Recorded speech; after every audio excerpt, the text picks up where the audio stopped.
The pews at Montana churches are usually filled with the faithful during Holy Week, but coronavirus concerns have made religious leaders rethink the way they deliver messages. We've been using every technological means possible.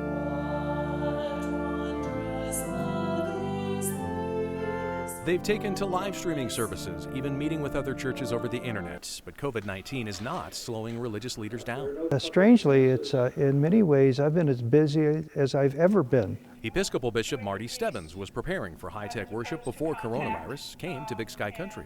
When we started having cases near Montana, I had a discussion with the clergy about starting to practice virtual services. In a time where spiritual connection is important, sometimes it's even the old school communication that can be most effective. I really encourage my pastors to actually phone people, so it's not just a text or an email, but so people hear a live voice. We still have many congregations in our synod, particularly the rural part, who use radio. One benefit broadcasting affords churches is the opportunity for a larger audience. Our services and our other offerings are potentially a lot more public, and so we've actually had, if you will, a higher Sunday attendance than we've had before. And leaders say stay-at-home directives can be a way to bring families closer together. All too often we think the only place we can be church is in a building that's called a church, but we're church all the time, including as we are together as family. In addition to many online services, during Holy Week, churches will use other innovative ways to observe the time leading up to Easter. Well, many of our pastors are going to be doing all the Holy Week services live streamed. I myself, I'm going over to the University of Providence to the Trinitas Chapel, and I'll be doing all the Holy Week services there. They've had better production ability than a cell phone, and so I wanted to have some better quality. So I'll be doing Holy Thursday, Good Friday, the Easter Vigil, Easter Sunday morning, all there at the Trinitas Chapel. A lot of churches are doing a lot of different things. Some of the things that have been discussed is putting greenery out on either your front door or your mailbox, whether you can get hold of palms or just whatever greenery you can to remember Palm Sunday into the neighborhood that you are residing in.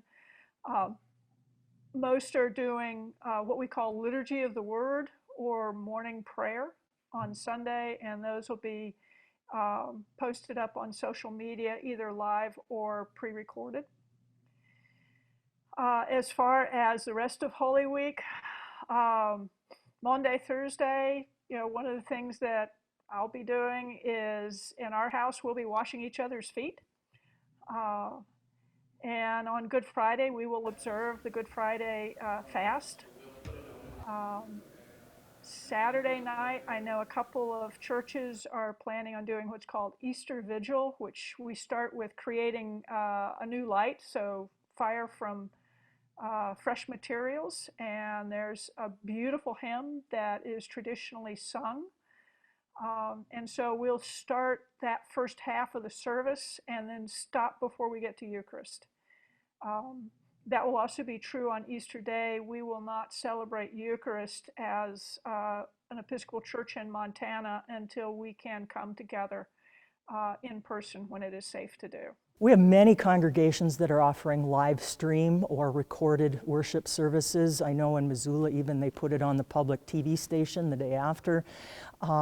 We also have people passing out a variety of different home worship services. And then I and my staff will be providing Holy Week services that are recorded for folks, and just encouraging our people to connect in some way, even if it's over a phone call, to attend worship over the phone, just to create opportunities for celebrating Easter. And I know of a number of congregations who have decided that when this is all over, that's when they're going to hold their Easter Sunday worship, the first time they come back. The coronavirus outbreak has been accompanied by economic uncertainty. In addition to looking out for their own employees, churches are doing what they can for their congregation members who may be financially impacted. There's a concern, I know in talking with my pastors, they're all concerned about what's going to happen in the months ahead. Will they be able to keep the staff that they have, and will their parishioners have jobs? You know, because the reality is all of our parishes, all the churches are basically funded by the members of that particular church community, you know, and if they're out of work and there's no way to fund it. For our own employees, we are encouraging no furloughing, so to get creative in their financing to make sure, because those people we will need once we recover to help the rest of the state recover.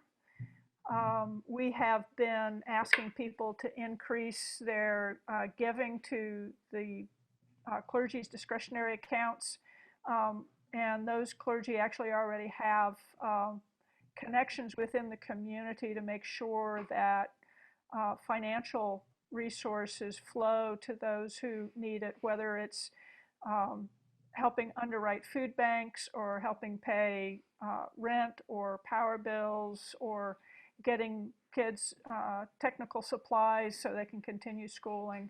Both at the synod level and the local levels in the congregations, as well as the Evangelical Lutheran Church in America, are working on a variety of ways to provide grants and resources to congregations who then can help the people in their congregations who have lost money. And also we have groups who are doing, churches who are continuing their food banks, continuing their service by providing masks to clinics and hospitals. And so, yeah, I mean, we're finding ways and new ways each day, but we continue to remain concerned and in contact with one another about that.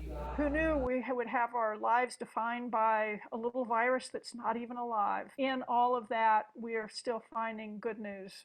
In Great Falls, Tim McGonigal, MTN News.